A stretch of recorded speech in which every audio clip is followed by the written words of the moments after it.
Hello friends, welcome to ज्ञान fault finder. ज्ञान fault finder में आपका स्वागत है। तो आज आपके लिए लेके आए हैं Realme C25 की चार्जिंग की प्रॉब्लम का सॉल्यूशन। कि अगर Realme C25 में आपकी चार्जिंग की सप्लाई ब्रेक हो जाती है या चार्जिंग नहीं हो रही है या चार्जिंग आईसी के अंदर प्रॉब्लम है या आपकी और कोई दिक्कत है, तो उसको कैसे सॉल्व करेंगे, उसकी वेज के बारे में बात करेंगे। और साथ ही इसके अंदर USB की पिनों की बात करेंगे कि USB अगर आपका कनेक्ट नहीं कर रहा है तो हमें क्या करना होगा, उसकी सप्लाई कहाँ जाती है। और इसके साथ ही आपको फ़ोन में अगर बैटरी एरर, चार्जिंग एरर की प्रॉब्लम आती है, नॉट चार्जिंग का इशू होता है, तो वो किसके वजह से होता है उसके बारे में बात करेंगे। तो चलते हैं सीधा वीडियो पर। तो देखिए, जैसे ये हमारा Realme C25 का पीसीबी होता है और जो यहाँ पे आप बैटरी कनेक्टर के साथ में कनेक्टर देख रहे हैं, ये हमारा सब पीसीबी का कनेक्टर है। जो सब पीसीबी का जो पत्ता होता है वो यहाँ पे कनेक्ट किया जाता है, ठीक है। और उसमें आप जो सबसे लेफ्ट साइड पे जो पिन देख रहे हैं, जहाँ पे रेड कलर की लाइन जा रही है, ये हमारा चार्जिंग का वीबस पॉइंट होता है। यानी वीबस की जो 5 वोल्ट की सप्लाई होती है, सबसे पहले कनेक्टर के लेफ्ट साइड पे कोने की पिन पे कनेक्ट होती है। और उसके बाद ये ऊपर गोल्डन कलर का जो पॉइंट आप देख रहे हैं, ये हमारा वीबस पॉइंट दिया हुआ है। तो यहाँ तक आपको 5 वोल्ट तक की अपनी सप्लाई चेक कर लेनी है। अगर यहाँ पे आपका 5 वोल्ट की सप्लाई आ रही है तो इसका मतलब नीचे की सारा सेक्शन आपका सही है, 5 वोल्ट की सप्लाई आपको प्रॉपर बन रही है। उसके बाद ये जो राइट साइड से दो पिन और देख लें आपको, येलो और ग्रीन कलर की, यानी कि चौथी और 5वें नंबर की जो पिन है, ये हमारी यूएसबी की होती है।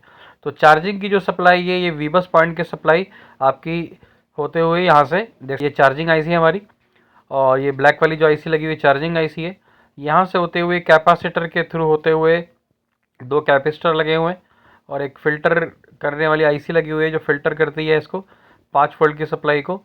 तो ये यहाँ पे भी 5 वोल्ट आना चाहिए आपका। ऊपर कैपेसिटर लगा हुआ है आईसी के ऊपर, जैसे आप देख रहे हैं। इन सभी पिनों तक अभी तक, जहाँ तक ये रेड लाइन जा रही है, वहाँ तक आपकी 5 वोल्ट की सप्लाई आपकी आनी चाहिए। लास्ट ये इनपुट कैपेसिटर है चार्जिंग का, इस पिन पे भी आपकी 5 वोल्ट की सप्लाई आनी चाहिए। तो अगर यहाँ तक 5 वोल्ट की सप्लाई आ रही है तो आपकी इनपुट सप्लाई सारी सही है। उसके बाद यहाँ से आप देखेंगे जो आउटपुट सप्लाई निकलती है, वीबैट सप्लाई जो होती है बैटरी कनेक्टर के लिए निकलती है, वो नीचे रेड सी कलर की जो लाइन है आपकी, वो देखेंगे। तो यहाँ तक जैसे मैंने आपको बता दिया कि वीबैट, वीबस की सप्लाई जाती है प्रॉपर, ठीक। उसके बाद नीचे से जो बैटरी कनेक्टर की हमारी सप्लाई जा रही है, बैटरी कनेक्टर पे जो वोल्टेज आनी चाहिए वो नीचे से देख सही रही है। ये यहाँ से लाइन जा रही है हमारी कैपेसिटर पे, और कैपेसिटर से फिर एक कैपेसिटर और डायोड के थ्रू होते हुए सीधा बैटरी कनेक्टर के पॉजिटिव पॉइंट पे ये चली जाती है।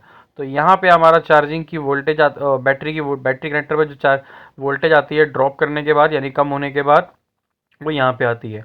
तो इस तरीके से हमारा चार्जिंग का पूरा सर्किट डिज़ाइन होता है Realme C25 के अंदर, ठीक है।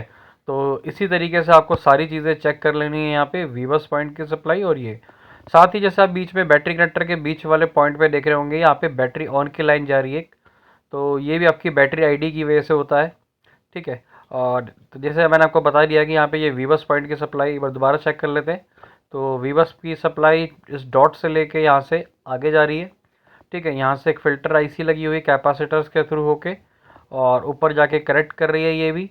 यहाँ पे भी कैपेसिटर्स लगे हुए हैं, और इस कैपेसिटर के थ्रू होते हुए जाके सीधा चार्जिंग आईसी के पास एक इनपुट कैपेसिटर लगा हुआ है, इस पे आपकी सप्लाई, यानी यहाँ तक आपको 5 वोल्ट मिलना चाहिए। और ये आउटपुट सप्लाई जो निकल रही है यहाँ से, ये भी कैपेसिटर के थ्रू होते हुए निकल रही है, और डायोड लगा हुआ है, और उसके बाद सीधा बैटरी कनेक्टर के प्लस वाले पॉइंट पे कनेक्ट की जाती है। तो इस तरीके से चार्जिंग का पूरा सर्किट हमारा है यहाँ पे। और उसके बाद हम बात करते हैं यहाँ पे, तो हमारी जो बैटरी कनेक्टर का जो बीच वाला पॉइंट होता है, ठीक है, उसके बारे में बात कर लेते हैं।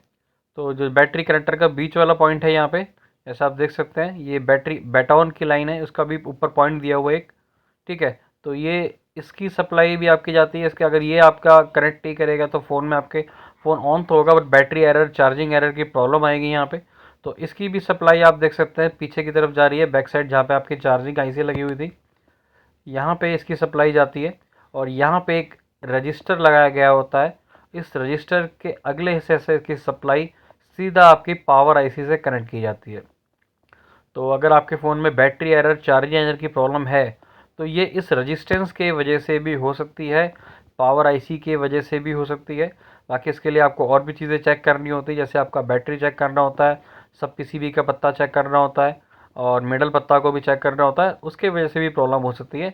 अगर उन सब चीज़ों से ओके है तो आपको ये लाइन चेक करनी पड़ेगी बैटऑन वाली, जो बैटरी आईडी की लाइन होती है हमारी, ठीक है। उसके बाद अगर हम यूएसबी की बात करें तो यूएसबी की सप्लाई भी आप देख सकते हैं यहाँ से होते हुए यहाँ पे दोनों पिनों के लिए 2 कॉइल लगी हुई हैं और इस कॉइल से होते हुए सीधा सीपीयू के अंदर ये कनेक्ट किया जाता है। तो दोनों लाइनें देख सकते हैं, ग्रीन और येलो कलर की जो लाइन है ये यूएसबी की लाइन है। अगर आपके सॉफ्टवेयर में प्रॉब्लम आ रही है करने में या यूएसबी की आपका कंप्यूटर पे कनेक्ट नहीं कर रहा है तो ये इस दोनों पॉइंट की वजह से भी प्रॉब्लम हो सकती है। नीचे जैक की वजह से भी हो सकती है, पत्ते की वजह से होती है। जब वहाँ तक सप्लाई होती है, उसके आगे की बात कर रहे हैं हम, अगर आपके बोर्ड में कोई इशू है जिसकी वजह से यूएसबी काम नहीं कर रहा है तो उसकी सप्लाई यहाँ पे जाती है। ये दोनों पॉइंट दिए हुए हैं यहाँ पे, यहाँ तक भी आप जीआर चेक कर सकते हो, इन पर रीडिंग चेक कर सकते हो कि रीडिंग आगे से आगे आ रही है नहीं आ रही है, ठीक है। इन दोनों पिनों की सप्लाई इस तरीके से यूएसबी की चली जाती है कॉइल के बाद सीपीयू पे। तो ये आपने यहाँ पे देखा कि चार्जिंग की प्रॉब्लम कैसे सॉल्व कर रहा है, ठीक है।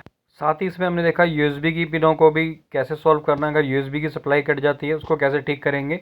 और इसके साथ ही आपने बैटरी एरर, चार्जिंग एरर की प्रॉब्लम को भी चेक करने का तरीका देख लिया कि अगर बैटरी आईडी की वजह से प्रॉब्लम होती है तो बैटरी एरर, चार्जिंग एरर कैसे आता है। तो चलते हैं अपनी नेक्स्ट वीडियो में, तब तक के लिए गुड बाय।